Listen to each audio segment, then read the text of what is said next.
now done 240 of these bad boys. Welcome, ladies and gentlemen, to, the 240th episode of the Mike the New Haven podcast. And I already see Jay Driscoll and Maui Swift in the chat. Good evening to you guys. Thanks for being here for what is a rare Wednesday show of this podcast. I was a little tied up yesterday, so I had to push it off to Wednesday. But nevertheless, we're doing the show tonight, and I appreciate all of you tuning in as always. If you haven't checked out the previous episode, 239, Volume 29 of the E-Men inside the NYPD's Emergency Service Unit. Sal Formica, who originally started out in the 1-7 in Manhattan, Midtown. Interesting beat to work for the first 7 years, given the territory that it encompasses. And then he went over to Truck 8 in 1997, where he stayed for the rest of his career, Emergency Service Unit, of course, out in Brooklyn. Great truck, and a lot of great guys and gals he worked with over the years, as he detailed in what was a very fun episode with him. It'll be an interesting episode with my next guest, who for 22 years walked the, at times, warlike streets, as he'll tell me tonight, of Brooklyn as both a police officer and later a detective. He came on in 1981, and his career varied between Brooklyn North at first and then later on Brooklyn South. And he finished up as a first-grade detective in the year 2003. Hi, Christian Flood. I see you too. And that tonight for this milestone episode 240 of the Mike the New Haven podcast is one Eric Freese, who I've been meaning to get on the show for a long time. And finally tonight he's here. Eric, welcome. How are you? Thank you very much, Mike, for having me. I appreciate you being here. So I know you worked your whole career in Brooklyn. Did you grow up in Brooklyn too, or no? Yeah, I did. I grew up in Mill Basin, Okay. near Kings Plaza. Kings Plaza. All right. Yeah, I say Kings Plaza because people seem to know that. They don't know Mill Basin, but they know Kings Plaza. It's right on the other side of the water. Kings Plaza on the water. It's right on the other side. Little neighborhood, sort of like a circle on the map. All right. Did you have any family on the job, or what was it that made you attracted to it? No, I'm the only one in the family. Going back a long time, nobody. Just me. And what made you want to come on to it? Was it just that people were encouraging you to take the test? I always found myself drawing pictures of police cars, and during Halloween, I I used to have the police officer's costume, and every time we played with my friends, I was always the police officer. I don't know, it's just one of those things, and I didn't take it serious until my father wanted me to get out or do something when I finished high school. So to be honest, I started taking all the tests. I took the fire department, I took sanitary, everything I could think of, the police, and so I said, my father with the city gives you a pension, it gives you the benefits and all of the stuff in my head, and they wanted me to become a doctor or an accountant, but that didn't work out. So the first job that called was corrections, and it went quick. I got hired like within 4 or 5 months, and then 12-week academy, and I was there for a couple of years. It's much better in corrections back then than it was now.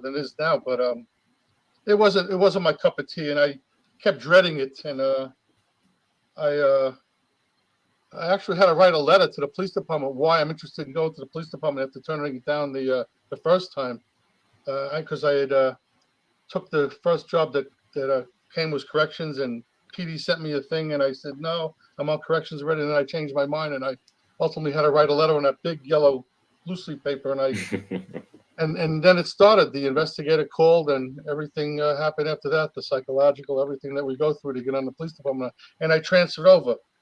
And for one day, I was on both payrolls. Wow! And I went from the brig, which is not there anymore, down by the Navy Yard. I walked over to the high school. It's down the block over there, and I said I do. And then I went back and I resigned from the correction department, and that was it. And I was happy I did it. I didn't, there weren't the problems with corrections years ago. There were no cameras. There were no phones. The inmates had to listen, and it was much more comfortable for the officers to work back than it is now. And that much I can say. Now it's a real shame what the guys go through with the assaults, and they don't like punitive segregation. So I'm glad I left when I did. And I came on the police department. Yeah, you did the right thing, I would say. I mean, it ended up opening up a great career path for you. Hi, Howard Blank, a retired Taru detective. He's in the chat, and Joe Malika, he's always here. And he says old school, indeed. And he would know. He was a correctional officer himself. So real quick before he knows. Yeah, no, definitely. He knows the game. Real quick before I get into the academy, which prison were you assigned to primarily when you were you're going to laugh. I was in CIFW, Correctional Institution for Women. It was set up as a V. Hmm. Victor. The males were to the left and the females were to the right. They never really met unless they were going to the clinic where they were sick. Okay. And they would meet. It was amazing how they had it set up. It was an old school jail, and they had some dorms that was set up like in the military modules. They were attached to the old main building, but for the most part, it was the 3 levels up, and it was the shape of a V, and one side was the men, one side was the females, and it was really something. Were the females harder to control than the males? Yeah, you're not the first one to say that. They pushed the envelope a lot more than the males because the males would think they're going to get roughed up a little bit. To be honest with the girls, no, you weren't going to be like that with them, But some of them you had to restrain them. They were wild, But like I said, back then you had control, I'm not for beating somebody up and any of that kind of stuff. But you had means to control the situation where the guys don't have it today anymore. I don't know how they work that job. No, and I don't envy it. I don't envy it. The guys know that the officers don't have any way to stop what they're doing unless it's really something bad. Then they come and they arrest them. But other than that, Yeah, and the reason why, and not that you have to rely on this all the time, obviously, as you can tell me, and so can Christian and Howard in the chat that are watching tonight, and Joe for that matter as well. I mean, at least for you guys, Christian and Howard, and later on in your career, Eric, you had the firearm, and not that you want to always rely on the firearm, but it helps to have.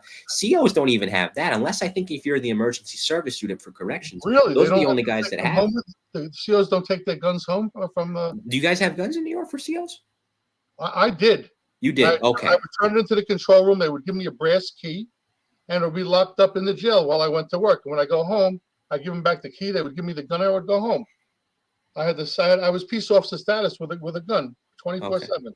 Oh wow! I thought you guys didn't have them. No, you do. I don't know if right now, Mike. I really don't know. But when I was on, I had a gun. Okay. All right. I was trained with the 30-80 range, the same range the police department uses, and I used to see the police officers training when I was there with the correction department, and then vice versa. When I finally trained with PD, I used to see the correction guys come up and train. Okay, but maybe now, like you said, with all the things going on, who knows if they took the guns away from these poor guys? I don't know.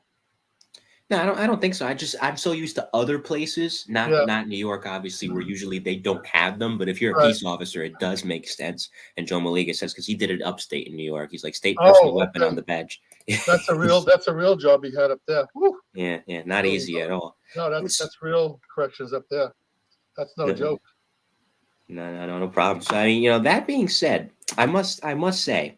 Christian Flood asked before I continue. My uncle's a correctional officer now retired. He had to write a letter to the correction department requesting to carry his gun off duty. Yeah, that makes sense.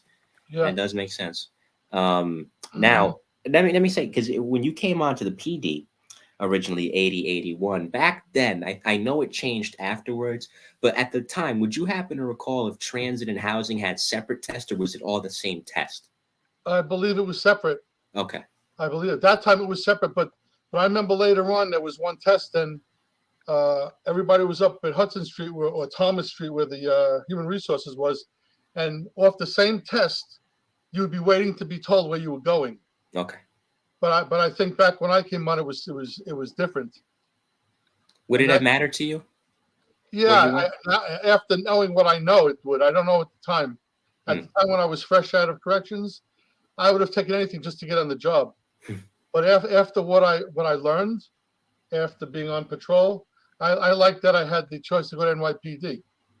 Right. I enjoyed it better. There's a lot more opportunity because it's bigger, and you're not stuck underground, which is a big thing, especially back then when the radios were no good. Cops were on their own, and in housing, it's always doing verticals. You're doing verticals and verticals and verticals, and I just like being out, and as you go on the job, you can decide what you want to do. But I enjoyed it. I enjoyed it better being out. Yeah. Yeah, you didn't have to wait, It's my opinion. Yeah, just my No, opinion. no, of course. I mean, listen, if you have guys with many different qualifications that come onto the job, and if you have a guy that, for example, that he has aspirations to be an E-man, like my last guest, he can Yeah. go and be an E-man, whereas with transit, listen, transit had ESU, transit had detective bureaus, and Transit. Yeah. you know, I'm sorry, Mike. I'm excited. I'm happy to no, be go here. ahead. It's your show. Go ahead. Transit. You talk to anybody from transit, they love the job. That Right. was the job to be on because it was a family. You understand? The Mhm. bosses weren't like derelict in their duties, but they treated you like family down there. It was its own little entity, and you took care of each other down there because that's all you had. Sometimes on patrol, you wouldn't hear a 13 come over onto the train unless Central came on and said, something like citywide, we have a problem in the train, but you never hear it from the cop because the radios were different. So they were, and like I said, it's not an easy job being on a subway down there by yourself, dealing with these lunatics that are around. Can you imagine? Right. No, Yeah, not an easy place to find yourself. yeah, And in housing too, they eventually, as I've covered many times with the housing guys, they eventually grew to love it. They both refer to their jobs, yeah, housing and transit guys, as the best kept secret, yeah. for a variety of Well, reasons. But yeah, go when ahead. I retired from the 60 squad years ago, that's where I retired from. My two partners were both from housing. They Hmm. were great guys. I love them to death. They were great guys. Yeah. And they had rolled over and they became detectives and they wound up going to the 60 squad. And those are the guys I work with, both of them from housing. Hmm. Yep, Yeah. A great lot of good guys. guys. A lot of good Yeah, guys that came over with the can't merge. say And anything bad. I just had my preference at the time. After I learned what each one was doing, I was happy to be out amongst the street on the street. no, of course. So, like I said in the introduction, you started out in Brooklyn North. Your NSU was NSU what? I think it was 14. I think Okay. it's 40 years ago. I think it was 14. It Hmm. covered the 7.3, 7.7, 7.5, 7.9. I think. Um, I believe so. Yeah, 7.3, 7.5, 7.7, 7.9. It was a lot of fun back then. I Don't imagine. quote me 100%. I think it was 14. This Uh, is going back 40 years. yeah. I'm No, 50, and it's I'll be funny. 62. You're talking to a guy who's getting senile. No, no, no, no, don't say that. No, the NSU concept is so interesting to me because I don't think you'll ever see it again, but it makes a lot of sense. I mean, having an FTO is fine, but here's the thing with an FTO, and I'm not knocking it. It doesn't mean just because you have a short amount of time on the job doesn't mean you can't teach somebody. But when you're a rookie and your FTO has like 3 years on the job, I'm like, That's one of the problems. And also, I agree with you. When you put somebody back then when they had the original street crime, yeah. Oh shame on the yeah. shame on the police department putting somebody in there with 3 years on the job.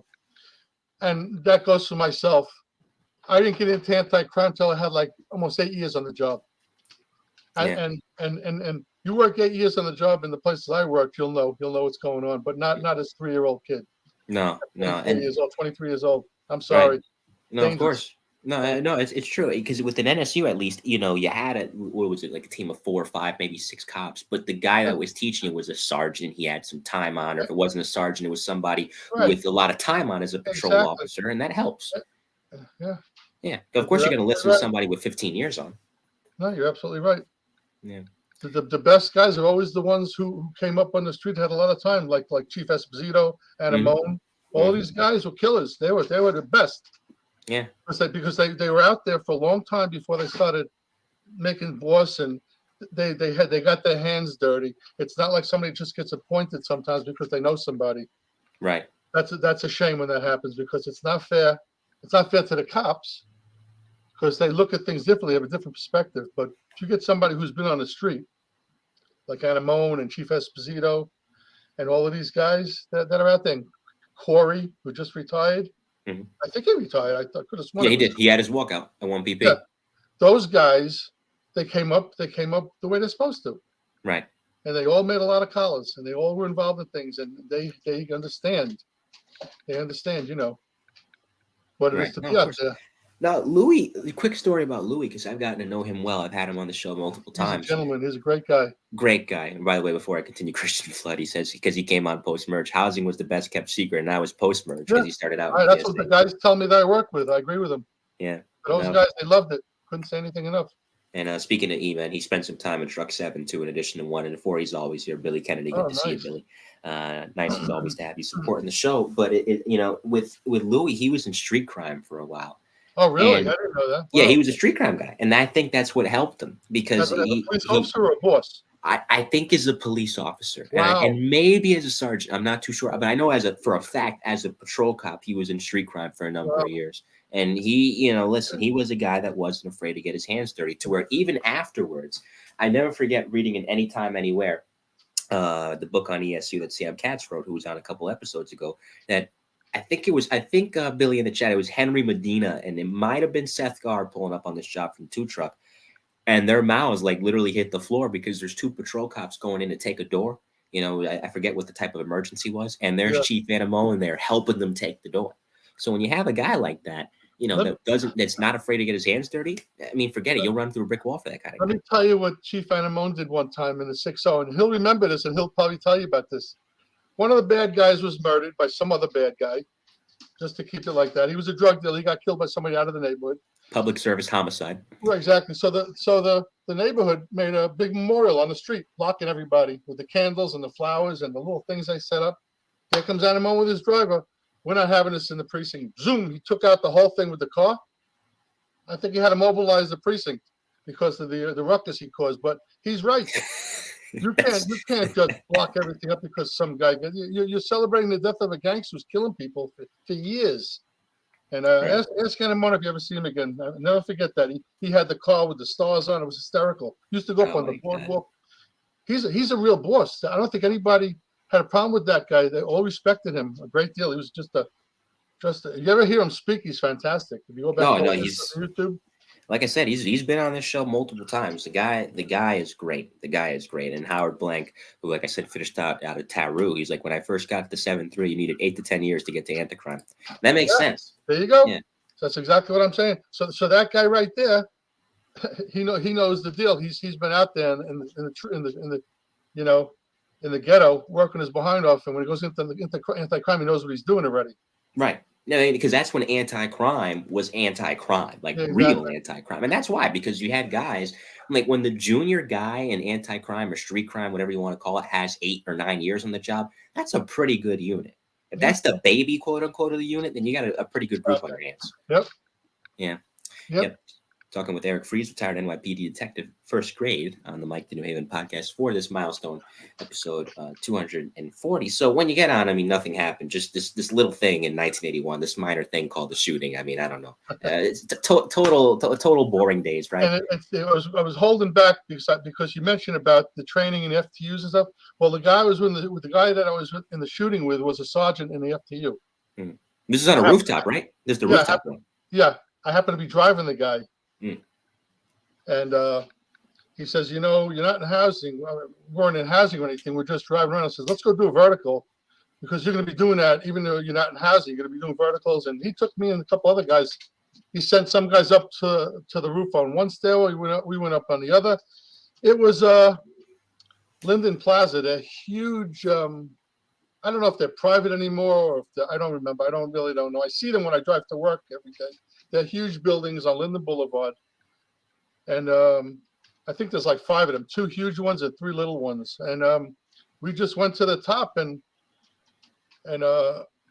basically we heard some scurrying and we started really going on the roof. We heard the roof door open.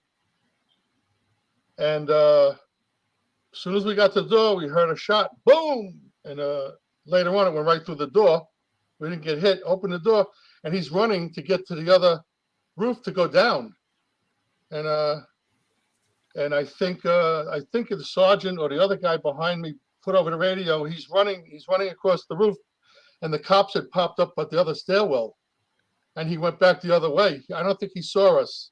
I think maybe he heard the radio. He didn't know if we were following him or not, but he came to a dead end on the other end of the roof because the police officers popped up over there, and he's seen him. He goes running back, and he fired a couple of shots at the sergeant and myself, and we just fired like 3 or 4 rounds, and he was hitting the elbow, and I think his knee, and he threw the gun, and that was it. Wait, I have the photo. That's the photo you sent me, right? Well, that's after we brought him downstairs, the knucklehead. Oh, I sent you the photo? Yeah. Yes, that's it. Let me pull it up right now. Here it is. Nut job. Yeah, he looks like one. And I don't know if I can tell. I'm how do I? You're behind the guy in white. I'm to the right of the EMS guy, leaning over. Yeah, I can see it. Yeah. Are you the one with the mustache next to the African American gentleman in the black shirt? Not the no no. Look at his left. That's Keith Fairley, Chris Higgins, and then myself. Yep, you're right in the middle, right? You're the third Yeah. cop. And Okay, those guys, and then you have Mike Heinrichs right behind my shield. I see Mike. Yep. He's got the most medals in the whole department. He's a great. They're all.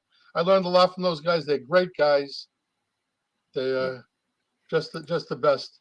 I mean, but tell me, well, real quick before I continue, Joe Maliga in the chat says, "Can I get a favor?" Of course you can, Joe. His new girlfriend is watching, so he would like me to shout out Princess. Princess, thank you very much. How you doing? Thank you for tuning into the Mike the New Haven podcast. Glad to have you here, ma'am. And Joe's a great guy, and listen, I endorse him. You made the right choice. Thank you for tuning in this evening, Princess. Notice I put on the Barry White voice for you. I only for you, Princess, only for you. But that being said, after an incident like that, it's tough to deal with because even though you did the right thing, it is difficult. Everything else afterwards, since you had it so early in your career, this is your rookie year, had to be a piece of cake. Right after that happened, the sergeant and myself went to the hospital. They took my gun for a few days. The guy I was with behind me had taken the arrest, and the guy was released. The next day from the hospital, and he admitted the whole thing. So it was a clean cut thing. The district attorney, he was indicted right away, and I don't even know what happened after that. But it was clean cut as far as that goes. But so you're pretty much correct. You're never ready for this. Guys go out, let's go get a gun collar, but something like that, we didn't know the guys were going to be at the other end of the roof, popping up just as he was running across like that. It was just luck. It was just luck that he couldn't get down the stairs because the cops were standing right there, and he ran back towards us. Who knew? Well, it's just one of those things. It's very lucky when it happens like that. He a knucklehead. I don't even think he was 20 years old. Stupid. And he's running around with the gun. He was blasting shots off the roof because later on, crime scene found casings on the roof, and we didn't hear anything at the time. We just heard the shot when we were coming up the stairs. But I don't think he knew we were coming up the stairs because the boss turned our radio. We turned the radios down, and once we heard that shot, we went dashing up there. 90 pounds ago, when I could run a little bit, but the sergeant had Dante Calise. He was something. That guy was, oh my God, he was great. He really taught you a lot of stuff. That guy, he could have sat in the car all night, and dropped you off like other guys do. And he's out of the car. He's out of the car faster than we were. Right. And I'm 22 years old or 21, and he's probably 40 years old at the time. He's freaking moving around. It's unbelievable. No, that's a boss. That's a boss. And you know what? It's just, as you said, the way it works out is interesting sometimes because I'm looking at on ODMP, and let me share this for you just for context so you guys can see this too. This is just 1981 to 1982 alone in terms of officer deaths in New York City between the NYPD and housing. Look at this. January, May. May also, 3 days apart, was Scarangela and Brinkers, who was a lieutenant in the housing police. Abruzzo at the end of the year, Carragher, Weirden, Whittington. This is just in a year span. So many, the point being, so many cops were getting shot, particularly not just getting killed in the line of duty, getting shot and killed. It's always surreal when it happens, Mike. You just say to yourself, oh my God, here we go again. And you don't even know what to do. Yeah. And you just keep shaking your head. So you talked about it with the sergeant, and just in general, not only with the sergeant, with any partner you have. There's some of the more interesting conversations that can really take place in New York, take place in that sector car, in the RMP driving around, because you see so much, you do so much. Hi, doggy. She's making a cameo tonight. No, it's okay. I get it. I have a toy poodle in my life, like I was telling you off the air.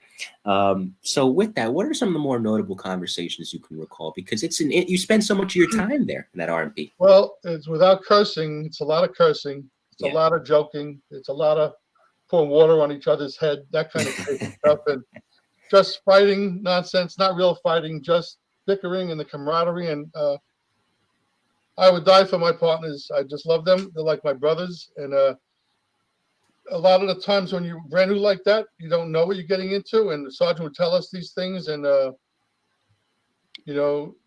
don't approach a car like this. Don't do this. Don't do that. It's a lot of training. It's a lot of, but when you're with your partner though, it's a lot different. When you're done with the training and you're out there on your own, it's a lot of, We used to talk amongst ourselves. My partner now is my brother. He's married to my wife.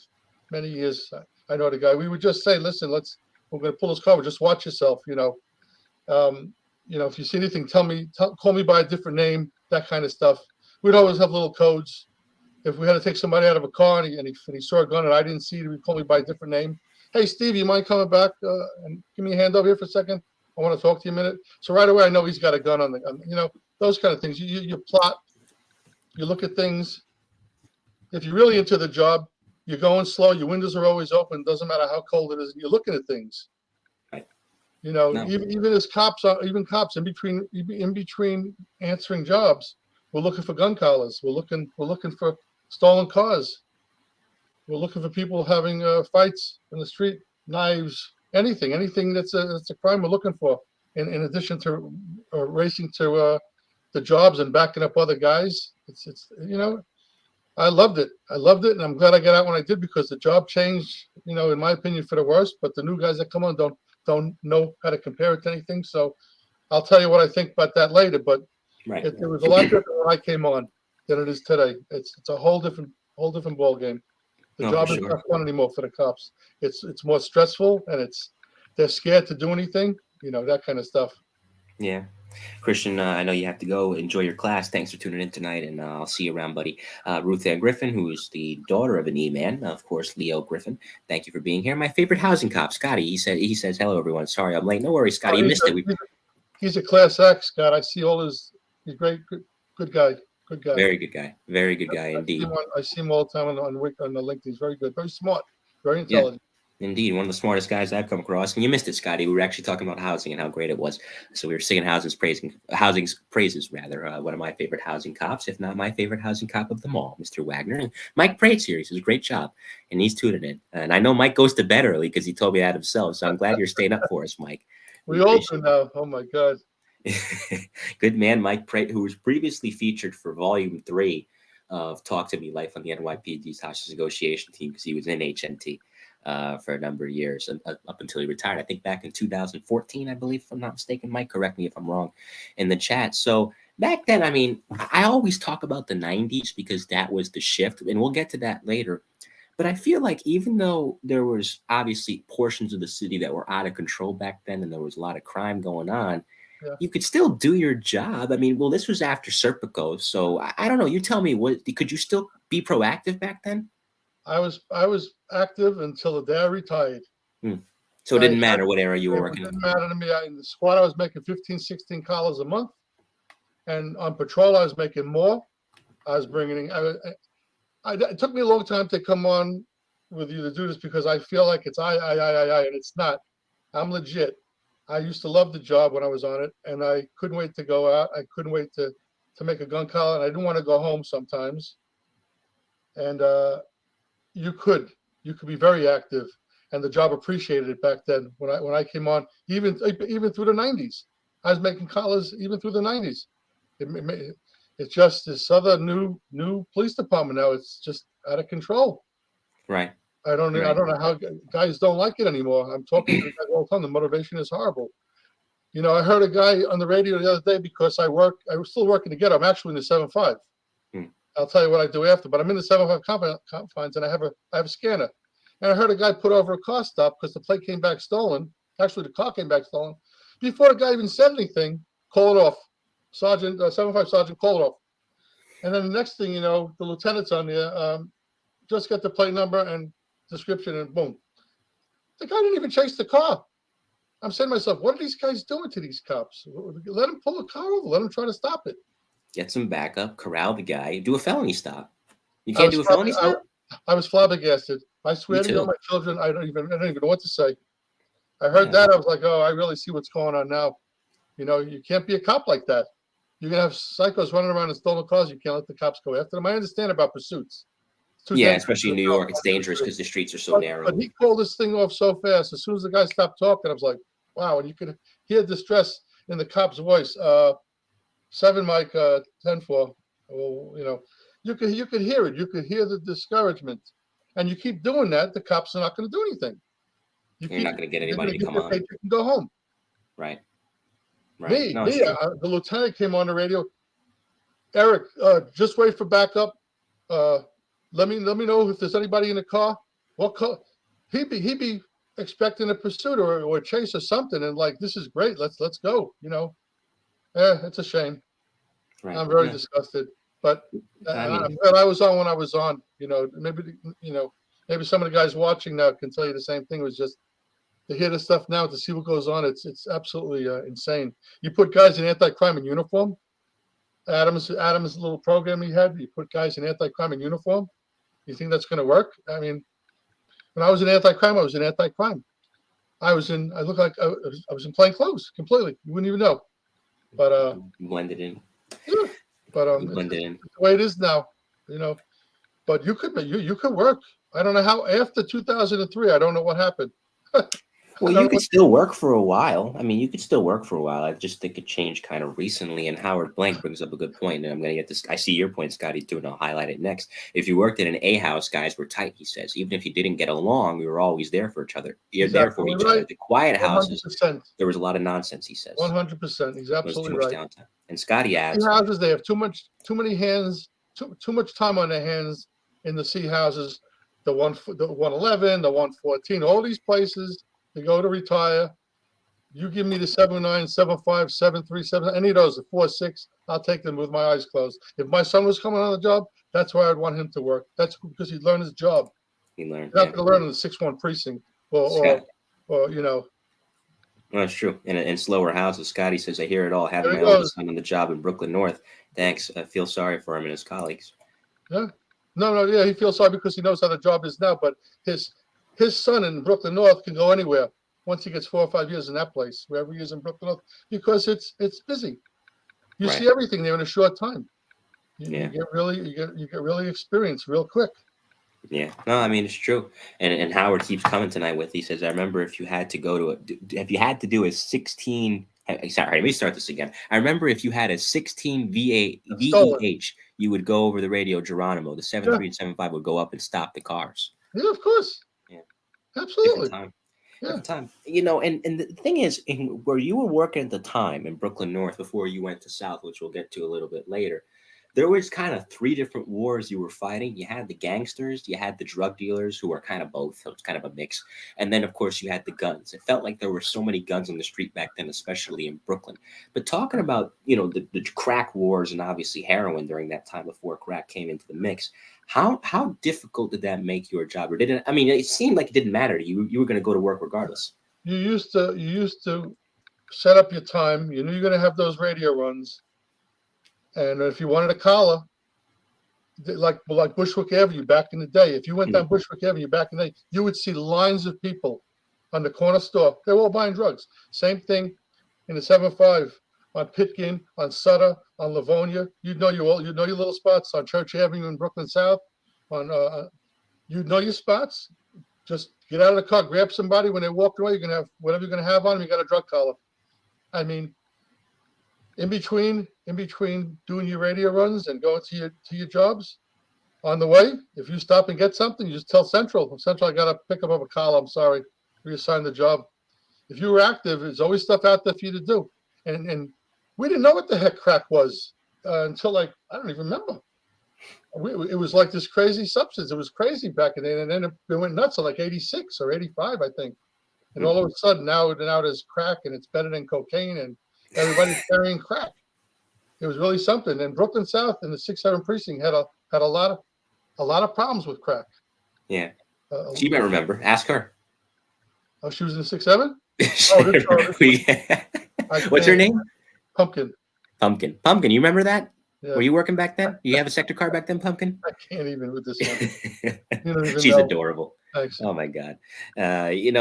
Speaking of, because Scotty was in the chat, I'm sure they did, but where you were, did housing back you up on any of these jobs? Of course. Yeah. I'm sorry. I didn't know you were talking to Scott. Okay. No, I'm talking to you too. Oh, absolutely. They're there all the time. Yeah, I imagine. Absolutely. Sometimes if housing couldn't go to the building because they were tied up, they always had less guys working.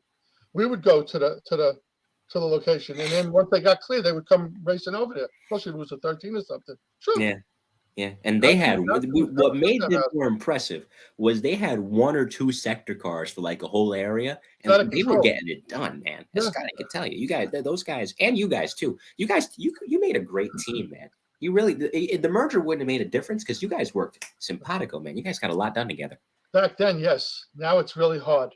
Yeah, it's a little bit Really different. hard. It's really hard. They don't let these guys do anything. It's really a sin. Well, focusing on the good stuff, real quick, and talking about your career as retired NYPD first grade detective Eric Freese.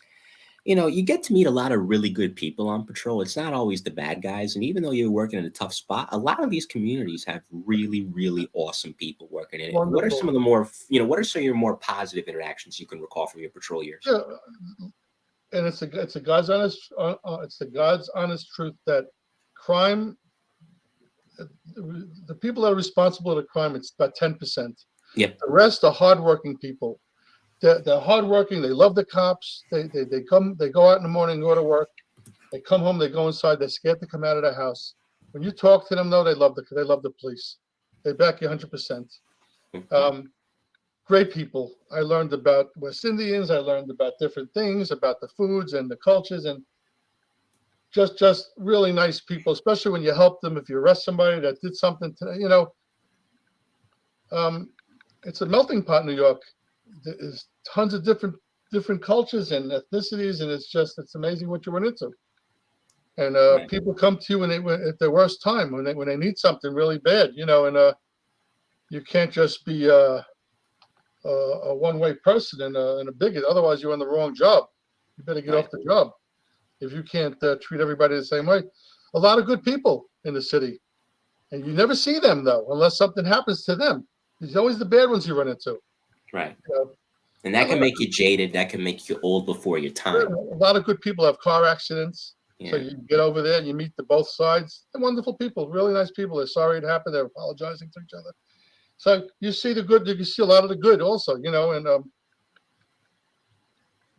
lot of times, especially during the holidays, if we went up to somebody's house for something, maybe the noise was too loud, they're trying to give you food. They're trying to give you drinks. They're telling you to come back to join us for the parties, and nice people. It's always that little crew that creates so much havoc. And I'm sure any of the guys watch, he'll tell you the same thing. Yes, Scott, he'll tell you the same thing in housing. Mm-hmm. Every day in those buildings. Yeah, this is a DSA 5 alone. Yeah, there you go, 25 jobs. Easy. And the 7.5 where I am, PSA 2, they're going crazy. Every time. The latest thing now is the 7.5 and the 7.3 and the PSA, they're all holding jobs. Central gives each one of them like 5 on their queue. So each sector now, like, okay, 7.5, I'm going to give you 5 jobs for your queue because they're holding 19 jobs. So can you imagine? Jobs? They give them 5 each. They're not allowed to give them more than 5 each. Wow. So they have 5 jobs each on their queue when they're running around. I haven't heard. I've been in 7.5 working now for the past 4 months. I was in Bed-Stuy first. I haven't seen one day I'm on the radio where these guys have. They're always holding. They're always holding 14, 15, 20 jobs. When I was in the 7.5, they held 100 jobs one night. It was out of control. Yeah.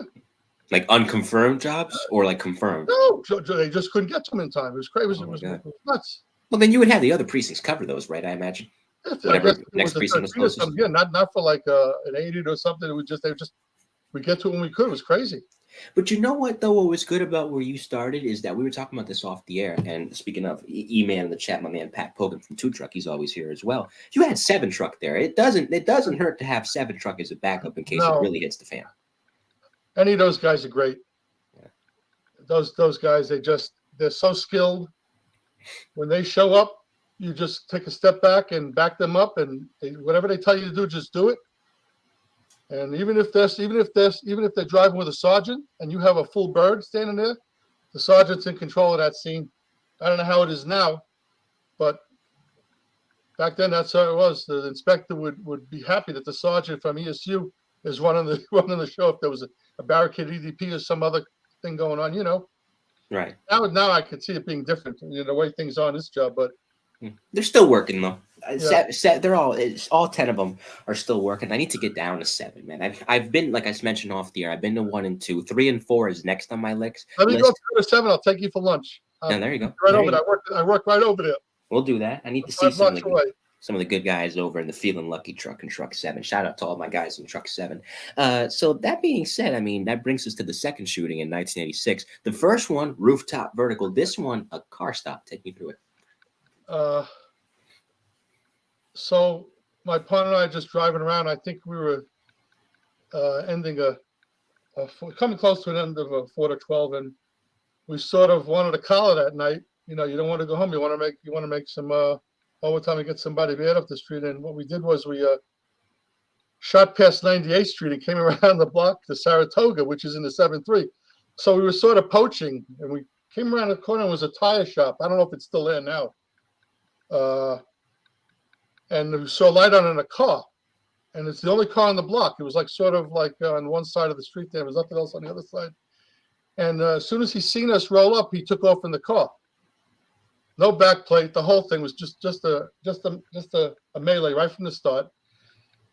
Ultimately, this knucklehead got out of the car while it was driving, and the car was going down the block, running alongside our car. It was the craziest thing, and hit the pole on 98th Street where the trains are.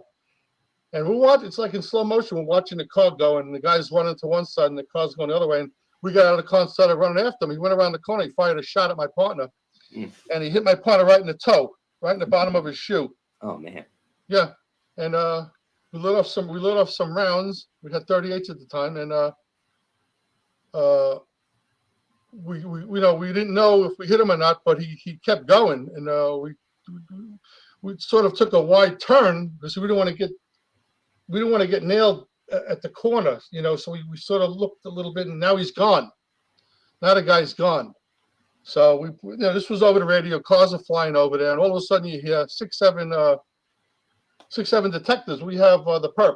He's under a truck in front of so and so in Rockaway. One of the detectives was Joe Calabrese. May he rest in soul. I love that guy. He was a great guy. Taught me a lot of stuff. Tragic. Joe Calabrese, great guy.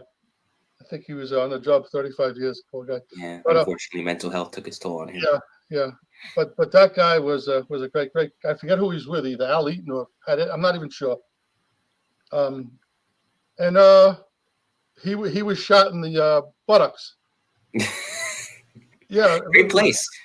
Crazy. They recovered a gun and brought him to the hospital, and we went to the hospital, and knuckleheads. We were at the same hospital he was at, and it was just craziness, Brookdale, and that was that. That was just idiot didn't want to get caught firing shots. You know, just dark out over there.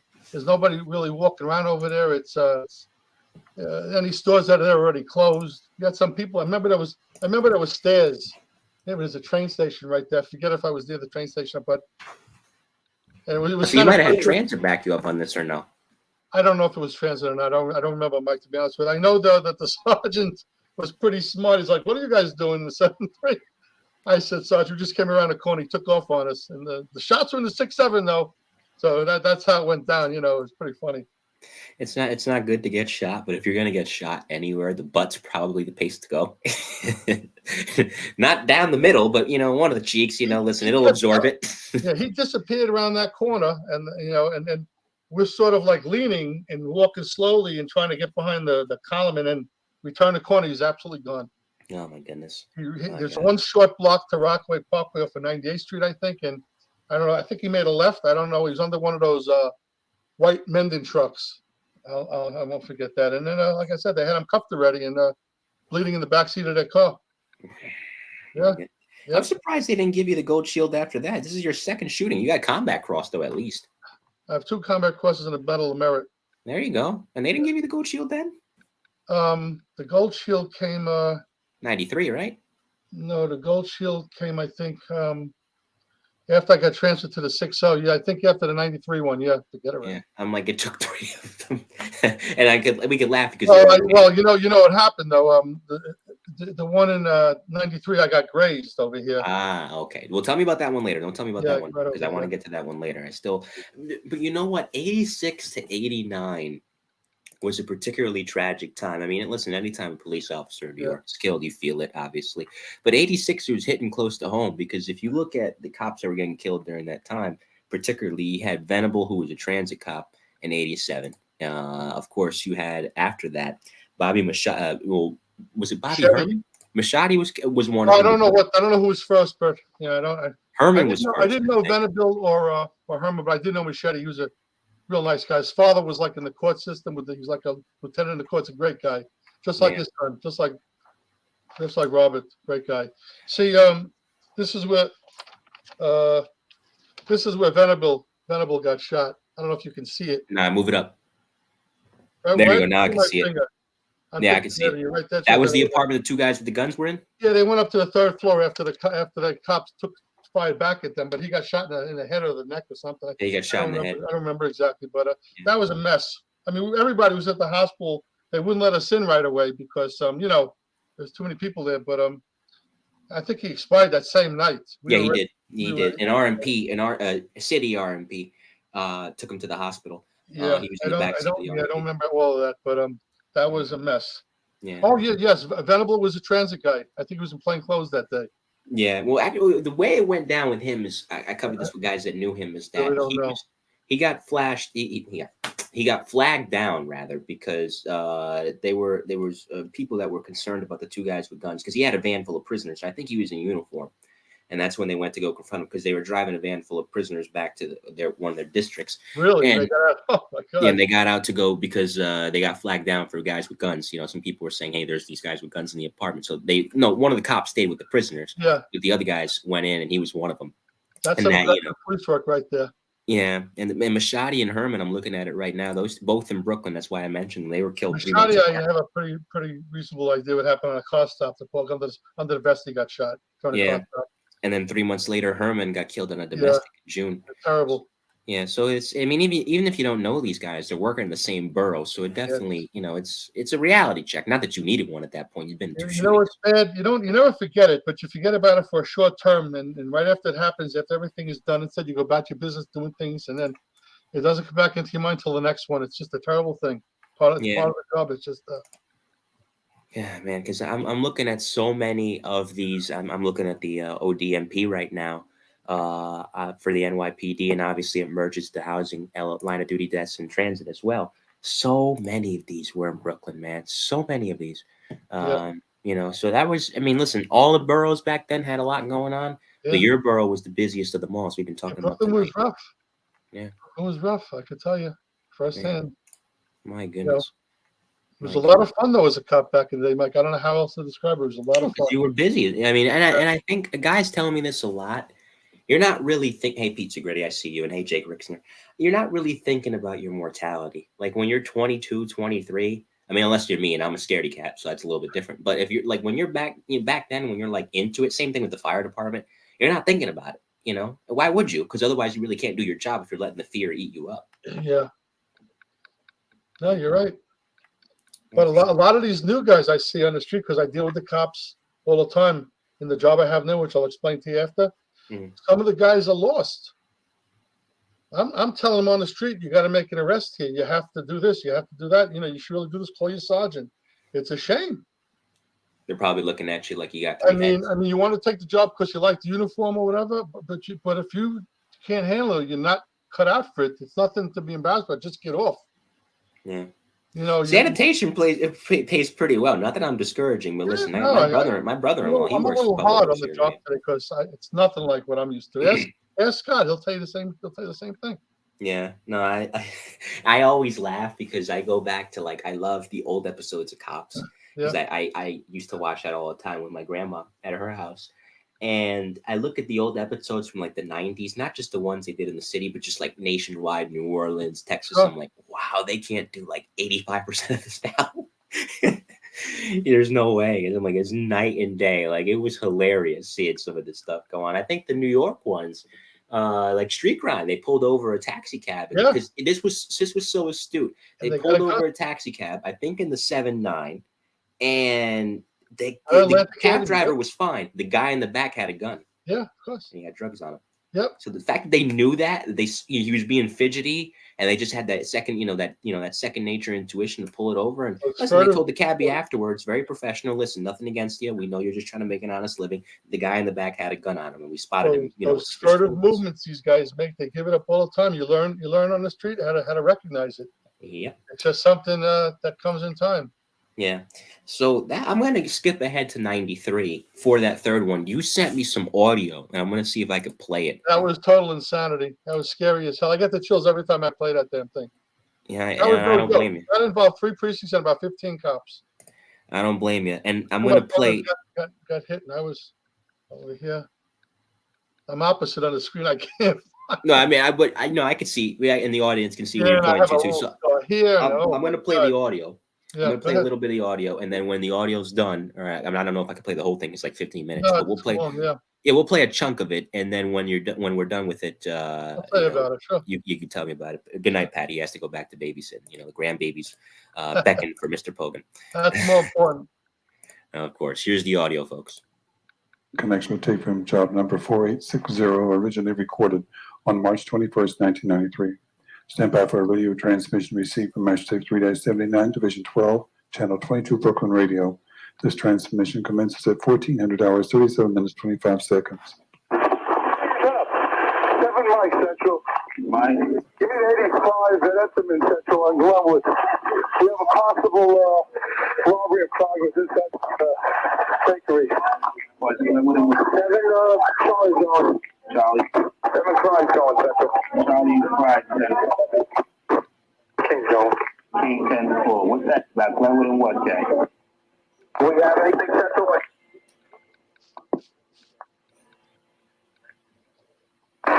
Where is it? He said Enterman's Bakery on Glenwood Road. Troy Central. Was that Glenwood and where? Troy. Glenwood and Troy Avenue. Okay. First Unit 84 was advised. See, it's supposed to be a holdup in progress inside the scene. People on the front end, a couple of males that start conflict with guns.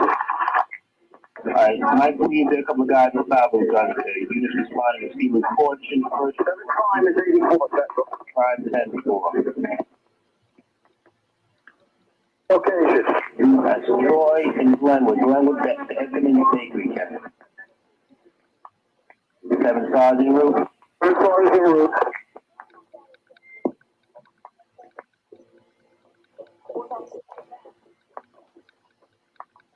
Give us some in there. We got a couple of we get a bunch of complainants, Central.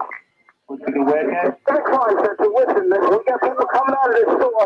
They said there's 2 males with masks on their firearms behind the counter right now. They're letting some of the people out of the store.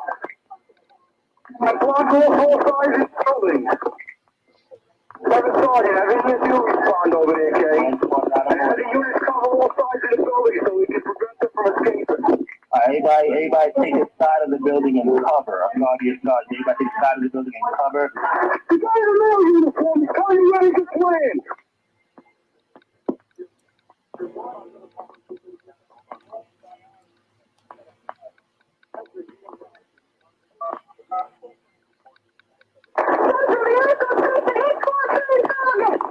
Not a wicket.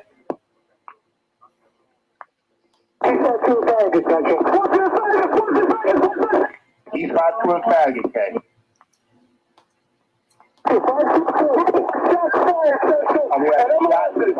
Shots fired at I got hit, Mike. Right here. Well, let me pause it because we can. That's around the point when the shots started ringing off, and I'll let you take it from there. What happened the rest of the way here? We respond.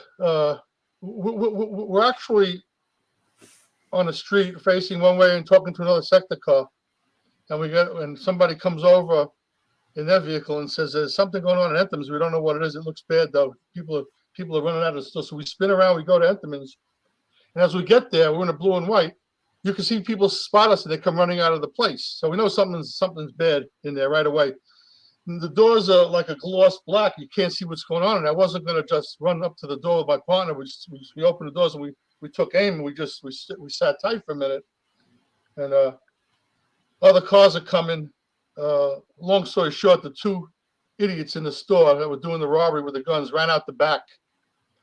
And that's when you hear the guy saying, the guy in the male uniform says they're running out the back. The guy in the male uniform was actually a security guard saying they ran out the back. So I zipped down the back. My partner was out running. So we had split up. And I used to tell him all the time, he was kind of mad at me because we split up. I said, you're lucky you didn't sit in the car with me, because afterwards, if you looked at the car that I was in, it was like Swiss cheese. And the headrest and the seat and the windshield in my car was all torn up with bullets.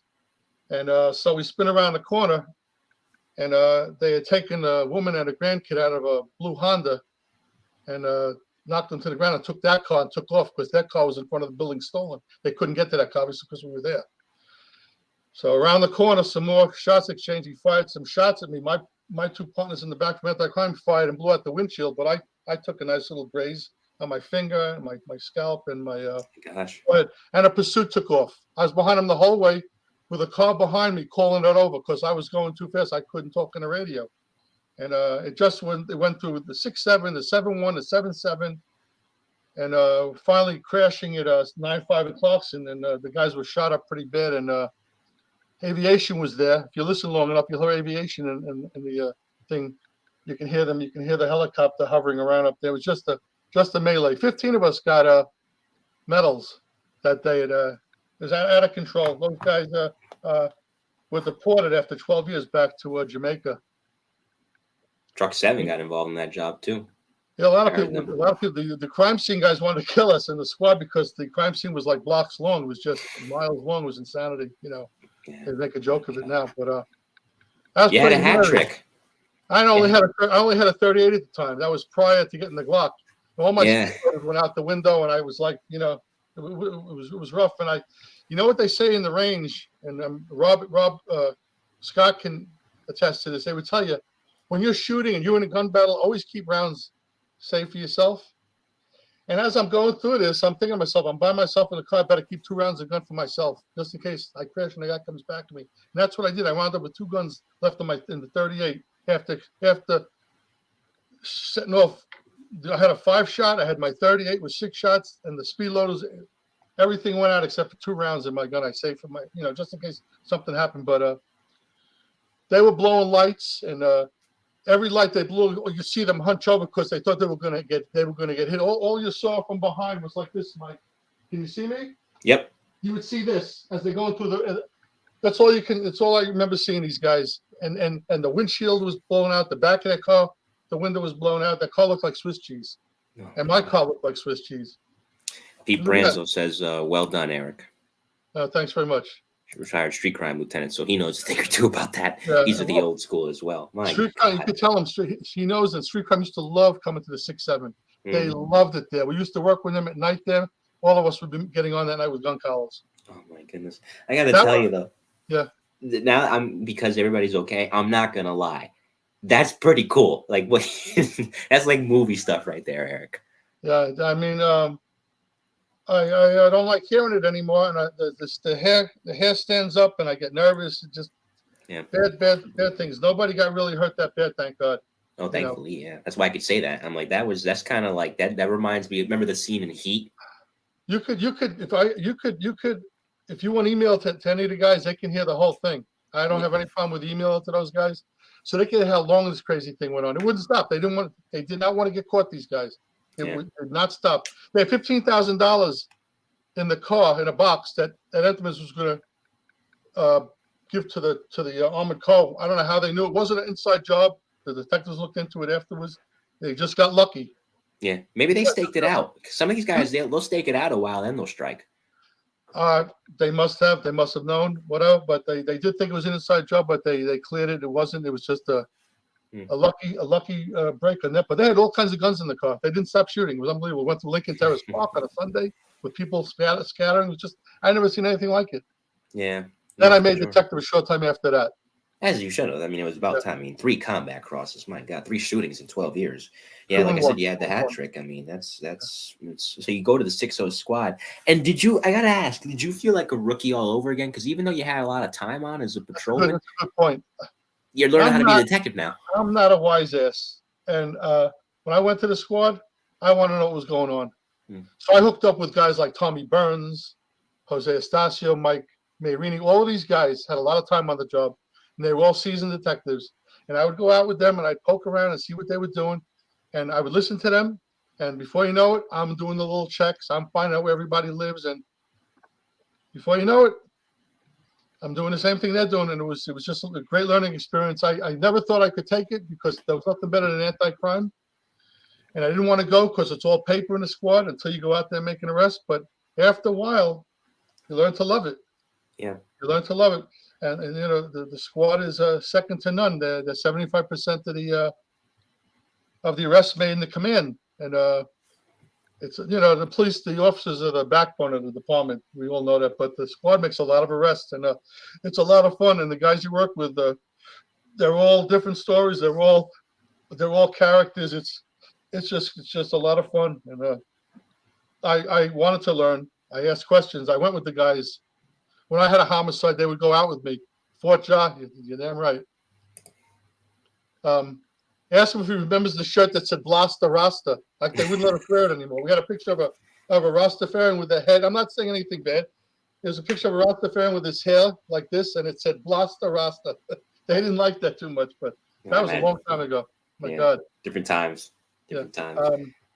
I thought when I got transferred ultimately to the 6-7 out of Brooklyn North, I thought for sure I was going to a retirement home, like the 6-9 at the time, because the 6-9 precinct was a retirement home. It was great. It was a beautiful area. Nothing goes on. The bagel shop is there. Everything is nice. And then it went nuts. It turned into a little 6-7. And the 6-7 was a Wild West, just like as busy as any Brooklyn North or Bronx precinct, even crazier. And the lieutenant from Street Crime can probably attest to that. Yeah, no, he worked in Harlem, but I can tell you that Harlem was jumping back then too. Where the guys go and they talk, it was a nightmare. It was a lot of fun. Yeah, drugs everywhere, crack everywhere. It was just one night after the other. Operation Take Back. The first night they killed a Con Edison guy for his meter. It didn't stop. There's a million things you can go over. It's crazy. Well, let me ask you real quick, because you can attest to this. Patty Pogan, who was in the chat earlier, because he went to JTTF after ESU, can attest to this. So can you, Scotty, because he was a detective for a pretty long time. You were coming from a bump in time and a bump and beat as a patrol cop. It was always active, as we discussed for the first hour. Right. In a detective squad, even though it was active, you're kind of playing the long game, because patrol, you make an arrest, you hand them off, and on you go.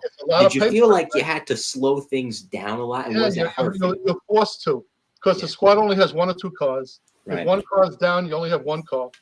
If you got a guy going out with his partner, you got a collar, you're stuck in the precinct doing your thing. It's paper. At the time before I went to computers, it was all 5s and all blues with the rest. And you got to do a certain amount of stuff for each case, because you don't want to hurt the lieutenant. You want everything to be just right. So when he goes to ComStat, everything is set up nice. Drop an iCard, do your first visit, do this, do that. Everything is set up. And Anemone doesn't chew him out. No. Anemone had a way about him. If you chewed you out, he still loved you, though. Yeah, that's true. They need a guy like that. I don't know how to explain it any better. He's a real sharp guy. Mm-hmm. He sounds like a street guy, but he's a really intelligent guy. He knows his business. He didn't get the chief by not knowing. You know what I mean? Mm-hmm. No, I love that guy. Yeah. I kid him, of course. I kid him, but he was the real deal. One of the officers in the squad came upstairs. Oh, listen, we got Anemone's cousin or nephew or somebody locked up downstairs for breaking into a car. What do we do? The lieutenant got a hold of Anemone. Just lock his ass up. I'm sorry, I cursed. I apologize. Lock him up. That's the kind of guy he is. The guy used to break into cars all the time. Either his nephew or his cousin. He'll know who I'm talking about, because he was asked, "What do we do with this guy?" We know he's related. We don't want to lock him up. They locked him up for GLA. The cops downstairs. We enhanced it, made sure everything was okay. They put him through the system. That's the kind of guy he is. Cops first. The comparison I always get, just to get back to your career a little bit, in a detective squad, is Barney Miller. They always compare it to Barney Miller. It's the most accurate portrayal. Was it like that for you? A lot of characters, I imagine, with different idiosyncrasies. The 6-7 squad was old-fashioned like that, but the 6-0 squad was more modern. But the character-wise, everybody was crazy. Everybody had their own little issues, own little things. It was just a lot of different people just driving together. You could break chops and be mad one day, but if the so-and-so hit the fan, everybody was there for each other, no matter what. Right. Not everybody got along 100%, but if I had a case to go out on and it was something heavy, and even though the guy over here may not have been my favorite guy or whatever, I would ask him, and he'd get his partner, and 4 or 5 of us would go out. And this way you're safe. We're more powerful in numbers because the bad guys like to play with numbers. You know what I mean? They like doing that also. Right, of course. So I love the 6-0 squad. Those guys there when I was in were second to nothing. They were great. They didn't have the a bad guy's a bad guy no matter where he is, but they didn't have the load like a 6-7 or the 7-5 or the 7-9 or the 7. They didn't have the load. You know what I mean? But I was taking everything those years because I wanted to make money. I wanted to close cases. I wanted to get grade. I was working my behind off. So. No, you did. You did. A couple of interesting points before I get back into you making second grade and a couple other things. Is Pete Segretti, aforementioned former emergency service cop, but before ES, he was like, I got ripped for having speed loaders prior to them being authorized, carried them anyway. It took the death of Scott Goodell, who was killed in 1986 in the line of duty to change the mindset. Purpose paroled, he says, sickening. Scotty Wagner, the biggest thing about going to the squad from anti-crime was becoming reactive as opposed to being proactive. And that's exactly right. You're always going after the fact in the squad. You're doing it after. But you know something that's also a little bit safer in a way? Yeah. If you're doing all your work to see how the guy is, you know who you're going after. If he's a real bad guy, you go with a bunch of guys on the street as a cop. You don't know what you're going to run into. So it is a bit safer in that respect. But it's still dangerous. You know, look what happened to Rafferty and Bobby. You know, I was going to ask you about that. Did you know those guys personally? Because they were were the 6-7. I didn't know Rafferty, but I knew Parker. My heart breaks every time I think about it. That guy, the sweetest guy I ever met in my life. And he's as big as Hulk Hogan. He's just I don't know if anybody else knows him. He was a wonderful guy. Yeah, Bobby Parker. Soft-spoken guy. I don't know even what to say. Yeah, that was September 10th, 2004. And they knew the mother that called because her son was giving her problems. I think he was beating on her, and she'd had numerous problems with him. Go ahead. I think I was already retired, Mike, after that. That was a year after you left. I spoke to my old partner, Jim Nash. He's retired also, and I swear to you, I said, Jimmy, I wanted to ask you a question about, because I think he was there when it happened. And I swear to God, he broke down and he cried. He couldn't even talk to me. That's how it affected him. It took him a few minutes to compose himself to tell me what really happened over there. It was just horrible. Yeah. Just so you know, Bobby Parker had enough a real man that he put over the radio while he was shot and dying that the guy's picture was on the dashboard. The perps photos on the dashboard, guys. The perps photos on the dashboard. So when the cops got there, at least they knew who the hell they were looking for. You know what I mean? Tell me that's not a hero right there. No, of course. I was going to say exactly that because they struggled with the guy. It was a violent struggle because they drove intentionally the wrong way to corner him because he was going to leave in his mom's car. Yeah. And, you know, he struggled with them. And I think he got a hold of Rafferty's gun and shot them both. And Bobby returned fire, hit the guy twice. So the guy was found bleeding in a building a couple blocks away, and they corralled him. But, as Bobby was dying, and calmly he said after he was done, because he knew he was dying, I'm going out. You know, and that was the last thing he ever said. Terrible thing right now. Yep. Yeah, two good guys who didn't deserve that, but they're not forgotten. I'm sure Rafferty was a great guy because if he was with Parker, he was a great guy.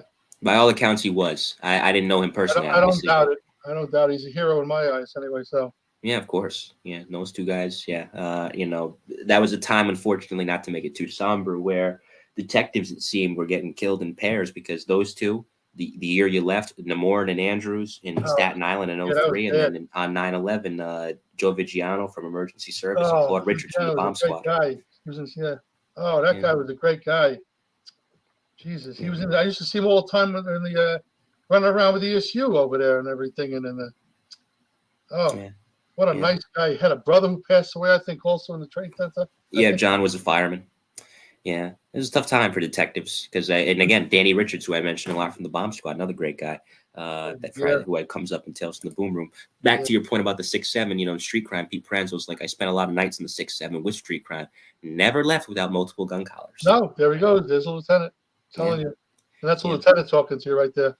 For real, you know, he's the real deal as a boss for sure. Did the lieutenant know Captain Savage? Did he back that far? Did he go back that far? Pete's years in the job were 68 to 89. Oh, he's old school. He knows him then. Okay. Put it in the chat, Pete, if you know the. He knows Captain Savage. That was a real nice guy. Also, good guy. He was a hard guy. He don't play no games. Sounds like it. Good guy. real quick, because you made second grade pretty quickly. You made that in 2000, 2002, right before you left. You had first grade. Obviously on merit. You've done your work. You've done your job. What were some of the more satisfying collars as a detective where you built the case? He was a real bad person. One of the cases that was in the write-up that the lieutenant sent off to the borough was about triple homicide. He killed somebody in the 6-1 and 2 in the 6-0. And we solved it, my two partners and I was telling you about from housing. And that guy was he was preying on people.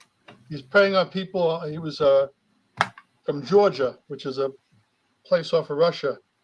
It's it's a section off of Russia. And he was some kind of a military guy, and he was doing all kinds of crazy things to people and grabbing them and befriending them and then killing them and that kind of stuff. And they had a task force going with Inspector Wells, who was a great guy.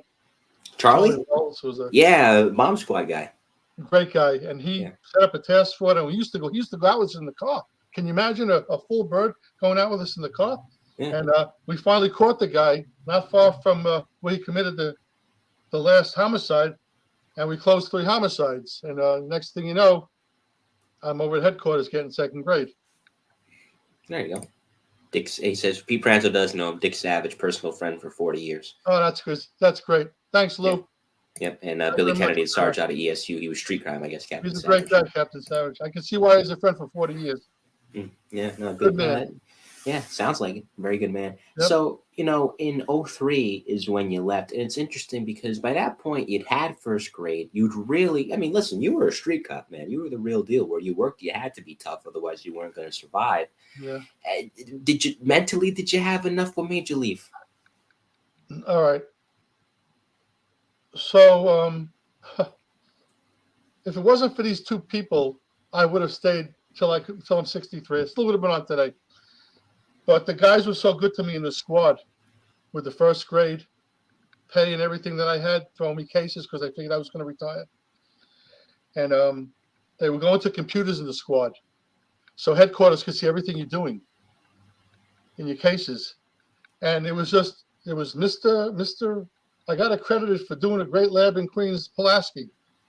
And Mayor Bloomberg taking guns away from great cops because unfortunately, were addicted to a controlled substance because their shoulders knocked out because a perp kicked the hell out of them. All kinds of crazy stuff like that. I just couldn't take it anymore. They were kind of mad at me because I only gave them like 11 months in rank. They wanted 2 years and I bailed out. I didn't think I would make the same money. Things were changing. For instance, I came in one day and one of my cases were gone. It wasn't like it just disappeared. It was like they made it disappear. They made it, okay, we're not taking a burglary with a perp. We're just going to make it a petty larceny.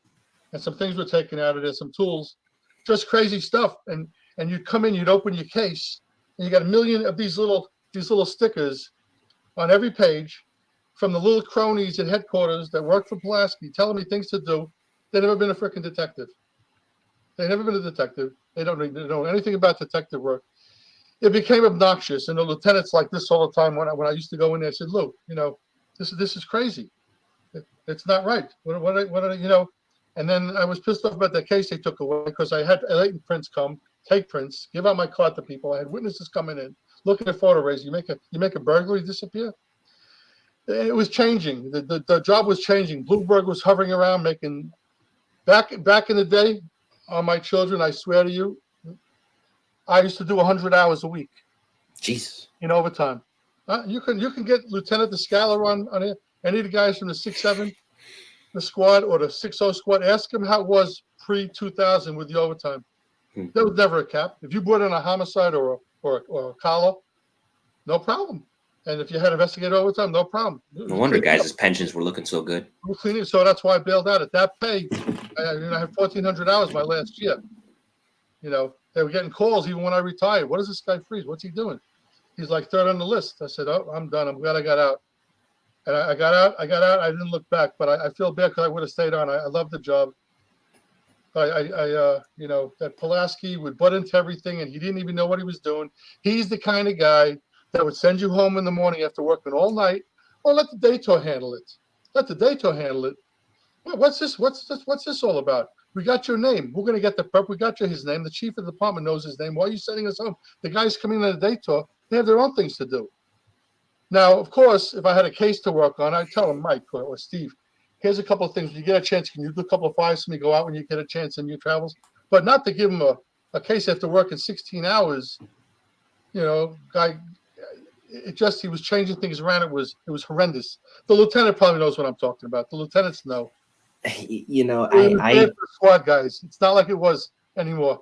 And I talk to the guys in the 7-5 squad right now, 7-9 squad. I'm friends with all the guys. They give me the shirts. They give me all kinds. They love me. I talk to all of these guys. I'm good to them. I do things for them still. And so I bailed out. I moved to Florida. Now I'm back in Queens. But and I would have stayed. I would have been 37, 38 year old on the job with no questions asked. But I said, I see the way things are coming. I don't know if I'll. At that point, I was already hardened. I had more time than a lieutenant. So, I used to call him by his first name, and I love the guy. He told my wife he cried when I retired. And like I said, I learned a lot even from the 6-0 squad guys. They were great guys, smart guys, sharp guys. A lot of them from housing. A lot of those guys were from housing. They got transferred into the squad. Yeah. I mean, it's interesting you mentioned Pulaski, and I got nothing against Pulaski. I've spoken to the guy a few times off the air. He was supposed to actually be on the show in March, but he bailed out the last moment for reasons unknown to me to this day. So listen, I'm not bashing him because he's. No, I don't want to bash the guy. No, that's what I'm saying. I'm just saying he's been nice to me, but it was funny because there was he's a nice guy if you're a worker. Yeah, I mean, he's a genius. He's a very, very intelligent guy. I don't know if he's a lawyer, an engineer, whatever he is. Both. He got the lab in Queens accredited, which was a beautiful lab. I have to give him credit compared to the lab that was in the old academy, which was like a couple of rooms with shelves like I have here. You can see them over here, and it was out of control. Stuff was just laying around. You can ask the lieutenant. He probably knows what I'm talking about because he came on a long time ago. And he got the lab accredited. I'm not calling him old. I'm just saying he came on a long time ago. Sorry, Lou. I don't mean anything by it. But he did make that thing state of the art. It competes with California. Guys come in to learn, and the academy's moved to a nice place now. It's beautiful. I was in the old one, and Billy Kennedy in the chat. He was the smartest man in the police department. Just ask him because he was actually both a lawyer and an engineer. I'm so happy he said that. Tell him thank you. God bless you. Because he basically, because of him and Bloomberg and the atmosphere changing, I bailed out. I'm 62 right now. I could have been all these years. Yeah. No, Scotty. I loved it. I love what I was doing. That's one of the reasons I left. There he goes. There's Detective Wagner. Yeah, no, it's funny because I was saying there's like a 15-minute article in the Post the other day, and mind you, Phil's been retired for about 8 or 9 years, and an anonymous detective just dragged him. Now, I'm not saying I support or don't support what he said. No, he's like, we have these investigative steps that we have to follow, with Pulaski, and it didn't even have any relevance to the case, but because he was the smartest man of the police, I'm like, poor Phil he was just minding his business. He's been retired almost a decade. He's still catching strays. Oh man. I don't know how to even describe it. He was a nice guy to talk to him when he knew you.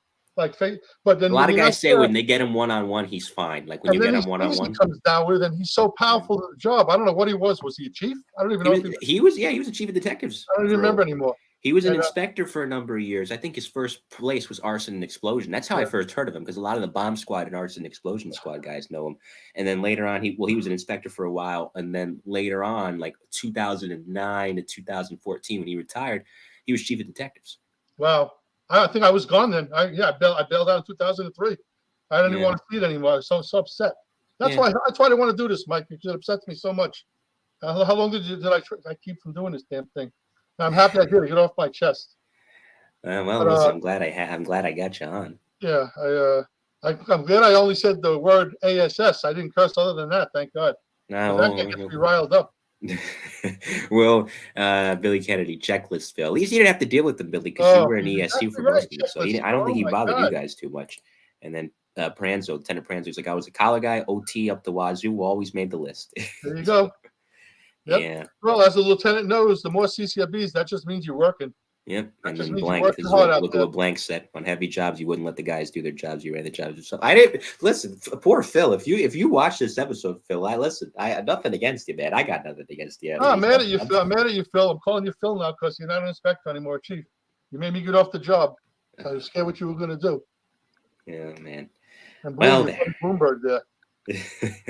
oh, Bloomberg boy. was good for the city, though. I mean, I know he did good for the city, though. But he was. Come on, you know. He was hilarious though, because he used to crack me up. Because I say this as a native Spanish speaker, I'm half Dominican, half Puerto Rican. Think about that for a second. And when remember when the snowstorms would happen, he would do the briefings in Spanish. The Blasio law, I got a kick out of that stuff. Yes. It was the worst Spanish I've ever heard in my life, but it was so bad it was I good. give him credit though. I would never do that. At least he did that. And, you know, he did love the cops though. He did like the cops Yeah, though. he would get a va a nevar muchísimo, and I'm like, oh my god, Mike, you just. But he Oh tried. my God, Mike, that's hysterical. Oh my God, I remember I that. missed that. That was always funny when he. Now I'm gonna have to go on YouTube and listen to his old speeches again. Oh my God. Yeah, no. Anytime you do Spanish, like I appreciated him doing it because at least he tried, but it was always because he had the happy accent, he had the gringo accent as we call it. John Latanzio's here. Hey, John, former 5-truck and 3-truck guy at ESU and former housing rescue as well. Steve Zaslavsky's here. And, Wow. Appreciate you guys tuning in. So let's get to the rapid fire, shall we? It's 5 hit and run questions from me, 5 hit and run answers from you. You can say pass if you want. We'll go into the first one. Funniest call you ever responded to? It was a domestic dispute, and I think 4 of us responded: myself, my partner, and 2 other guys. And the 2 other guys, one guy was a regular sized guy like us, and this other guy was like Arnold Schwarzenegger, but a little bit smaller. Really good guy. I don't have to tell you his name.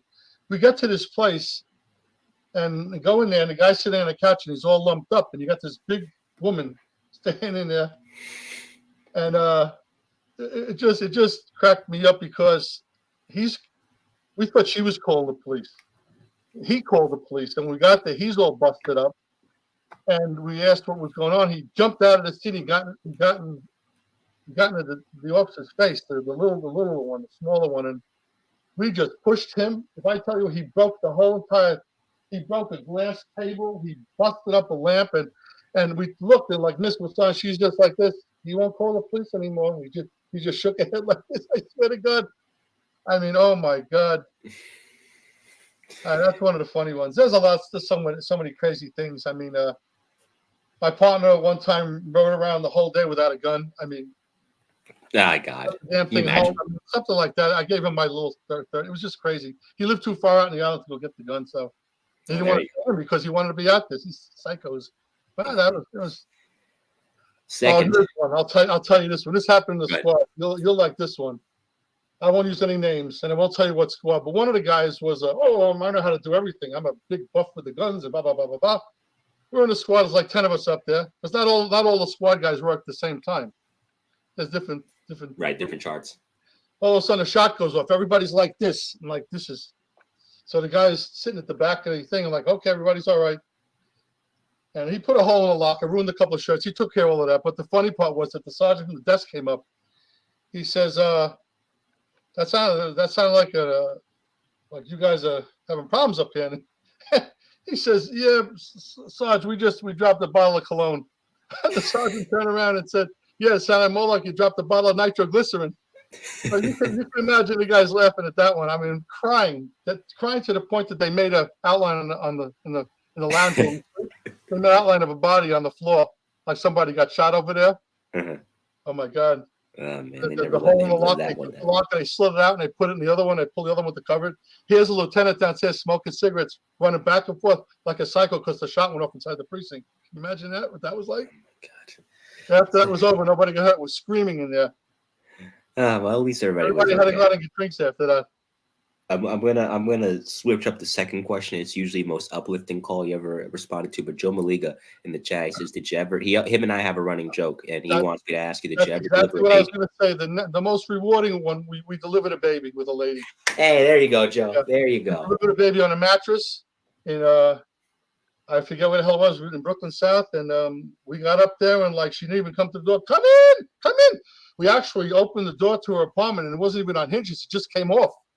The whole door came off. It was just leaning in the hole, and we put it against the wall, and here she is and EMS was on the way, and we helped her. Oh my God, it was just a bloody mess.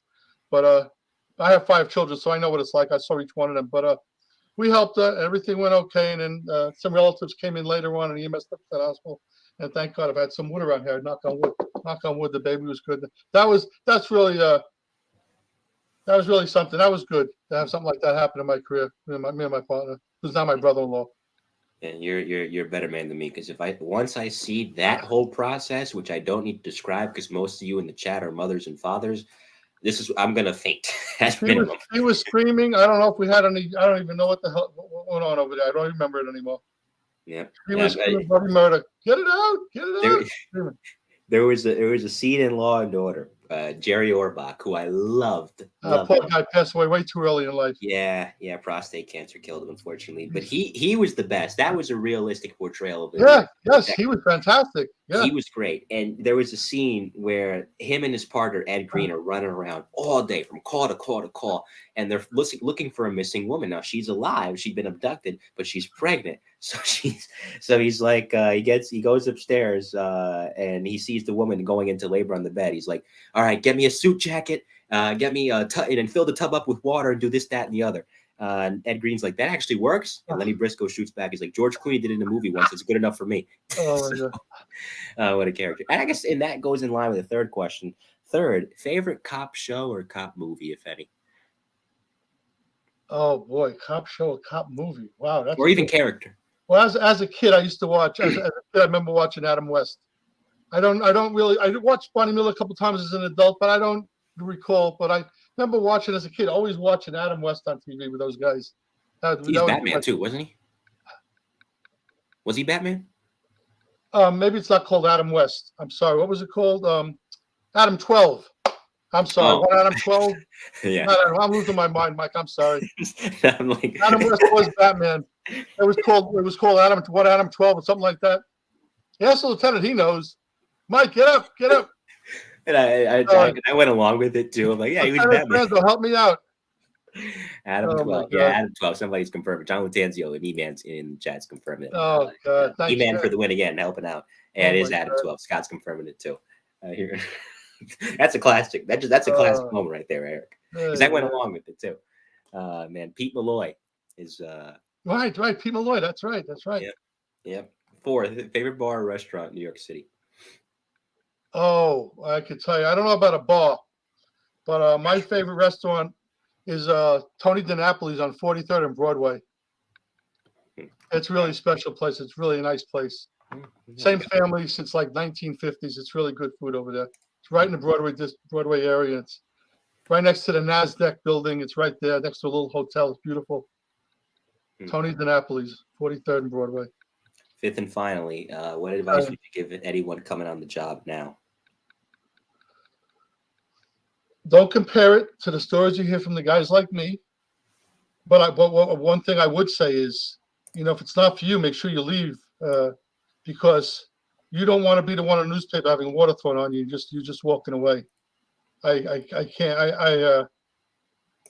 I don't want to ruin what I've spoken about already and say anything detrimental or bad about the job or anything. But I could tell you from my personal experience, you would not be throwing water at me in the street while I'm in uniform with my partner.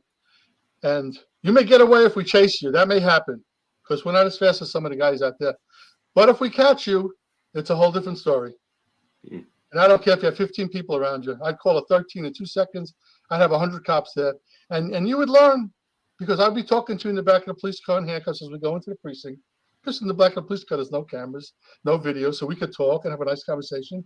And I would teach you how not to do those things to the cop. He's putting it diplomatic. The next cop that was into the guy, nothing would happen. He'd walk away instead of being like that. That's what I would say. If the job is not for you, then don't stay on the job.